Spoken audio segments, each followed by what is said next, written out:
ଆରେ ଏ କ'ଣ ମାଛ ମାଛ ଭୋଗ ଗ୍ରହଣ କରୁଛନ୍ତି ମା?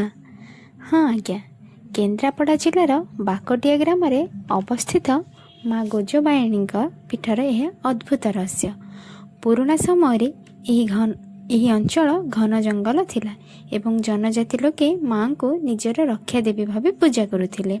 ସେମାନେ ଭକ୍ତିରେ ମାଙ୍କୁ ମାଛ ଭୋଗ ଦେଉଥିଲେ ଏବଂ କୁହାଯାଏ ମା ସେହି ଭୋଗକୁ ସ୍ୱୟଂ ଗ୍ରହଣ କରୁଥିଲେ।